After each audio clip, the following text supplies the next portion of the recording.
La commune de Mana tire son nom du fleuve qui traverse le territoire entre forêt et océan. On trouve dans cette région une incroyable diversité de milieux naturels qui caractérise l'ouest guyanais. Plages, mangroves, prairies, forêts et rizières accueillent une formidable biodiversité.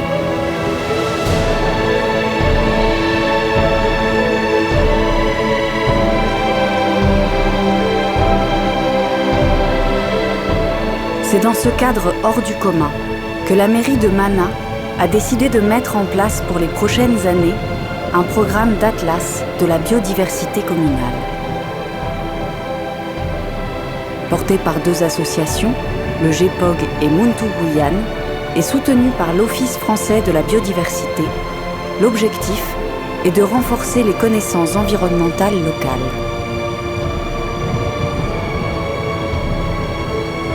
L'intérêt de ce projet est de promouvoir l'observation de la faune en mettant à contribution la population mananaise lors d'inventaires naturalistes sur l'ensemble de la commune.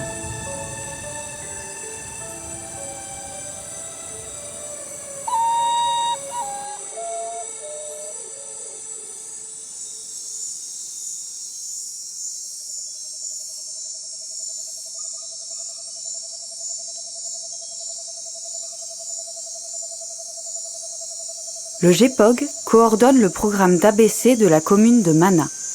Son action en tant qu'association environnementale permet de valoriser les oiseaux et les milieux dans lesquels ils vivent.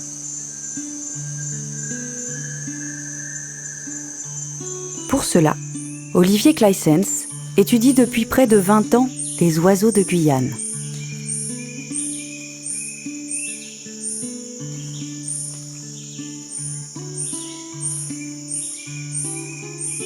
Il a pour mission d'inventorier certains secteurs de la commune, grâce à sa connaissance des chants d'oiseaux.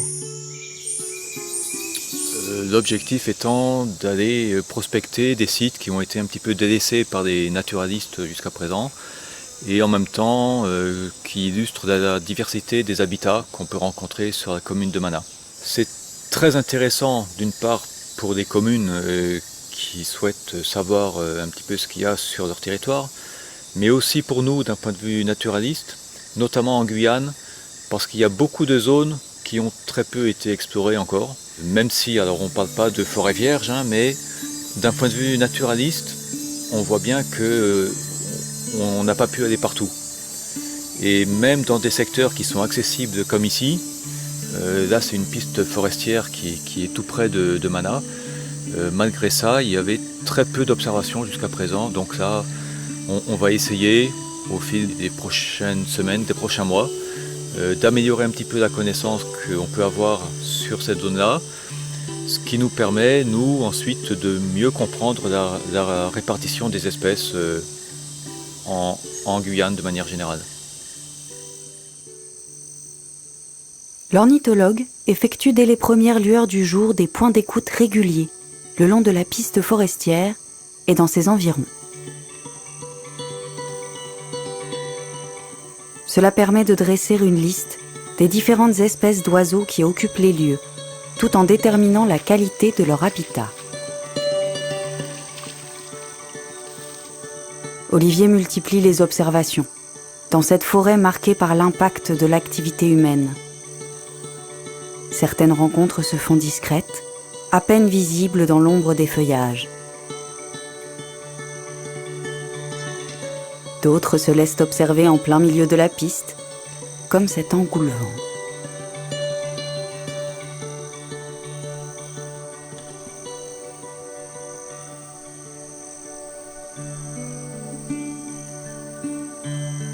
Toutes ces observations contribuent à améliorer nos connaissances des merveilles naturelles qui nous entourent. Il est primordial de connaître ce que l'on souhaite mettre en valeur.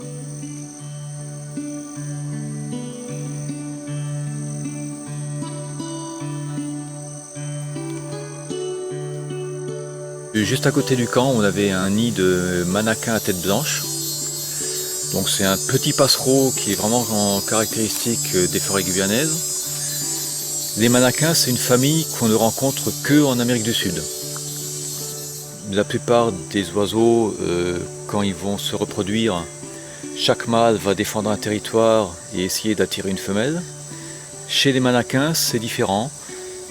Ils forment ce qu'on appelle des decks, c'est-à-dire les mâles vont se rassembler pour parader sur des zones de parade collective. Alors chacun aura son emplacement particulier, mais ils vont se regrouper quand même. Et les femelles vont venir choisir le mâle en fonction de ses aptitudes qu'elle devine à travers son chant et ses parades. La femelle va s'occuper toute seule de couver les œufs, d'élever les jeunes jusqu'à leur indépendance. Et le mâle, lui, va continuer à parader pour essayer d'attirer une autre femelle.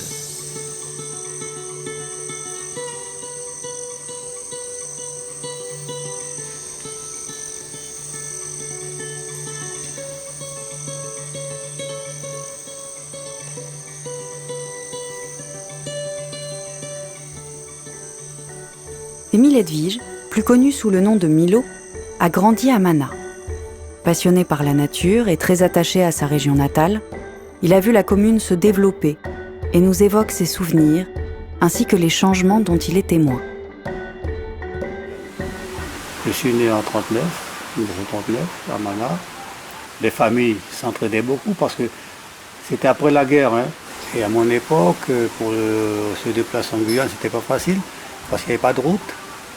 On allait à l'école par la voie maritime, donc on mettait un jour et demi par la Cayenne. Et par la suite, ils ont ouvert le CD8 qui était un chemin forestier. On pouvait aller à la Cayenne en voiture, mais on mettait 3 jours quand même avant d'y arriver. À mon époque, à Mana, on jouait au football dans les rues parce qu'il n'y avait pas de rue goudronnée comme maintenant. On faisait du foot sur le vieux stade qui est là et du basket au square jusqu'à 9h, 10h du soir, 11h du soir. Et ensuite, on allait tous se baigner à la rivière en pleine nuit. On n'avait pas peur. On aimait bien, pendant les grandes vacances, aller dans les marais, chasser et pêcher. Les familles venaient faire leur lessive devant le fleuve et nous, on aimait bien la pêche, passer la journée là, à pêcher, pendant que les parents lavaient le linge. Il n'y avait pas de lave-vaisselle à l'époque, il n'y avait pas tout ça.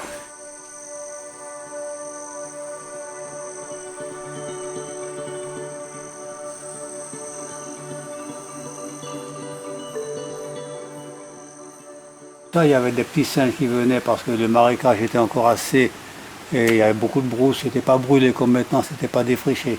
Mais ils traversaient, ils venaient manger, et ils dormaient même chez nous, dans les marais par là-bas. C'était un spectacle à voir, moi ça me dérangeait pas.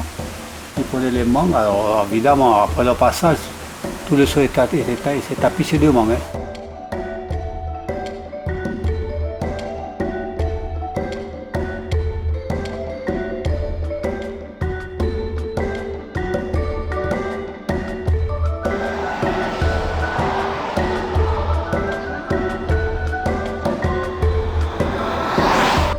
La commune de Mana existe depuis bientôt 200 ans. Il s'agit de la 4e commune la plus étendue de France. Depuis 40 ans, la population ne cesse d'augmenter et la pression démographique qui y est exercée induit une évolution constante de l'urbanisation.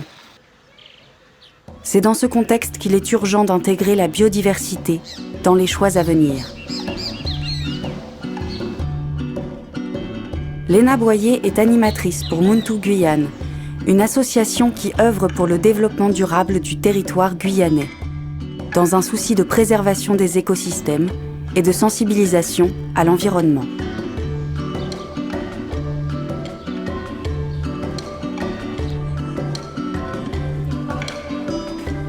Le rôle de Léna est d'aller à la rencontre des habitants et d'organiser des activités afin de mieux transmettre les enjeux de l'ABC.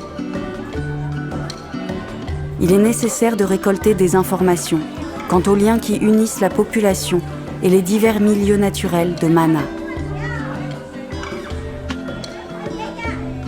Les Mananaises et les Mananais sont les premiers dépositaires de la nature qui les entoure.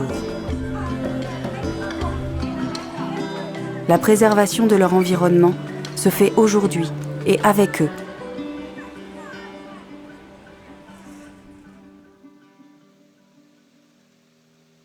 le bon déroulement du programme d'ABC ne peut pas se faire sans leur participation.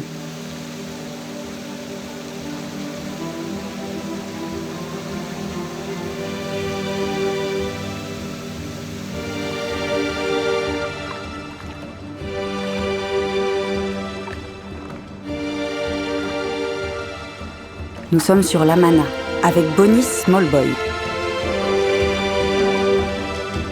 Bonis connaît bien les environs.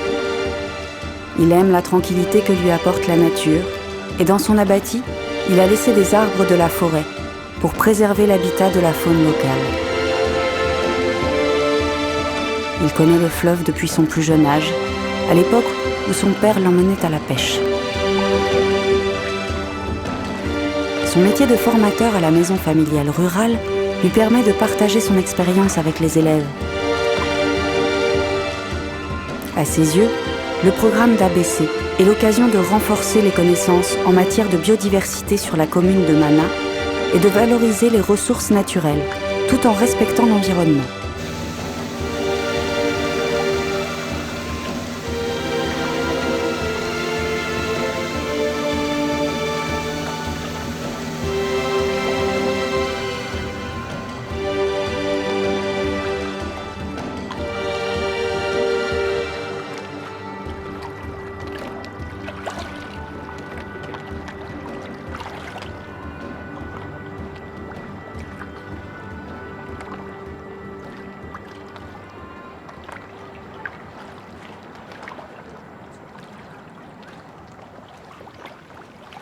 Ronald Bongso Pawiro est le chef d'équipe de la réserve naturelle de l'Amana.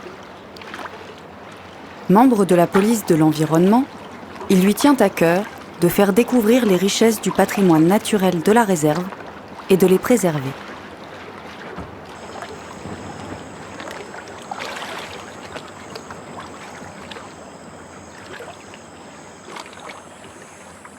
La réserve naturelle s'étend du littoral aux forêts sur fond de sable blanc, de l'intérieur des terres, en passant par les mangroves et la savane sarcelle.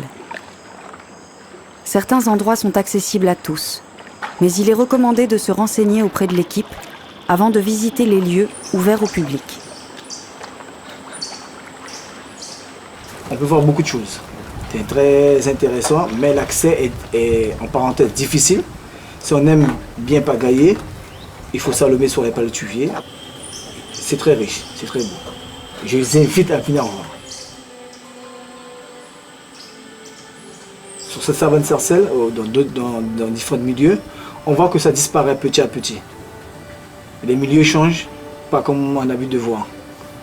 Soit c'est un changement climatique, soit c'est la saison qui change, mais on ne voit plus des choses comme on a l'habitude de voir. Le truc est là toujours, les savanes sont toujours là, mais on voit que ça disparaît petit à petit. On a un problème d'érosion, des côtés mer, qui rentre dans les savanes, dans les mangroves. C'est-à-dire que maintenant là, on voit que l'eau qu'on a là, il est saumâtre. C'est-à-dire qu'il y a des palétuviers qui meurent par rapport à l'eau salée qui rentre. On a des poissons qui commencent à partir. On a les canards qui ont l'habitude de nicher dans certains endroits, qui commencent à quitter leur milieu pour aller dans un autre milieu. Et on voit que ça change. Mais après, ça c'est la nature.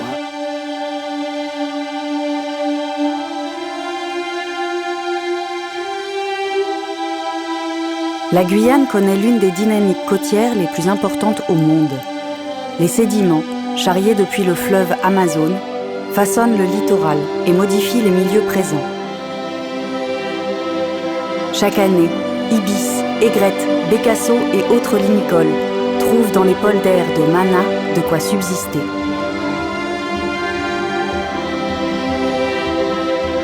Ce site, anciennement aménagé pour la culture du riz, dispose d'une diversité de zones humides, riches en biodiversité. On y trouve des centaines de milliers d'oiseaux, et certains migrateurs y font halte dans leur voyage entre le Grand Nord américain et les grandes étendues d'Argentine. Leur conservation à Mana représente donc un enjeu de préservation des écosystèmes à l'échelle de l'ensemble du continent américain.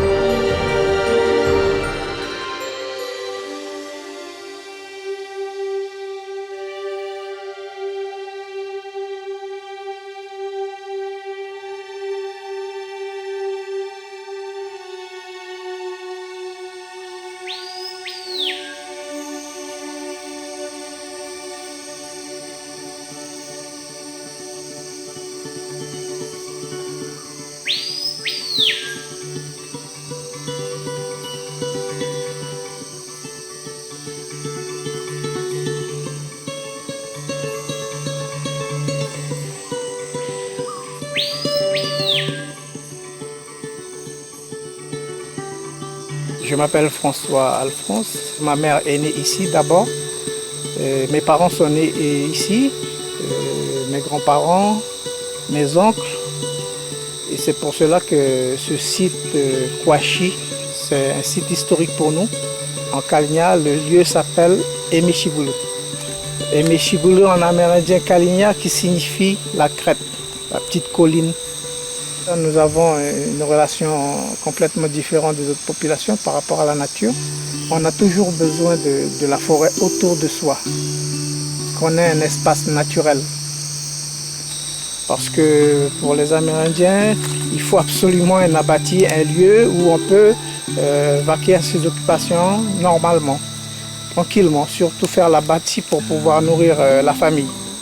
Il y a de plus en plus de monde qui arrive sur la commune, donc aujourd'hui nous nous disons qu'il faudrait trouver un moyen pour préserver ce bout de forêt qui nous reste, parce que tout autour il y a des occupations de plus en plus envahissantes. D'ailleurs il y a des anecdotes comme ça, jusqu'à aujourd'hui on peut apercevoir, heureusement toujours, des jaguars ici et d'autres animaux qui sont toujours là.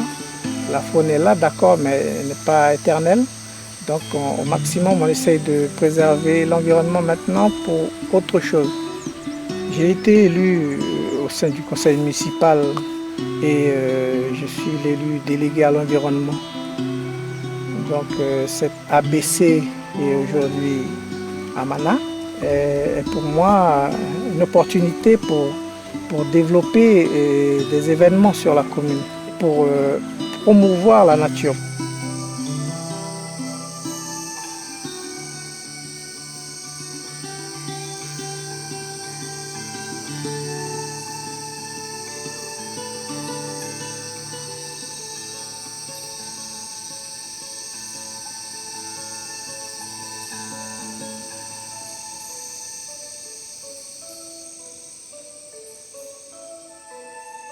Le programme d'Atlas de la biodiversité communale est un outil qui renforce la cohabitation harmonieuse entre l'activité humaine et la nature.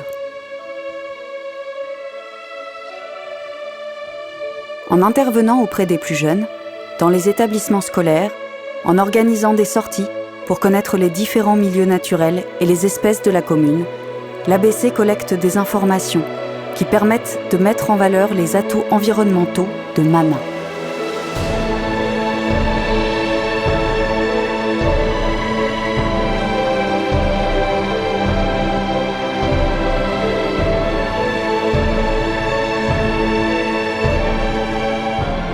L'ABC s'enrichit des observations faites par les associations et les scientifiques, mais aussi grâce à celles des habitants de la commune.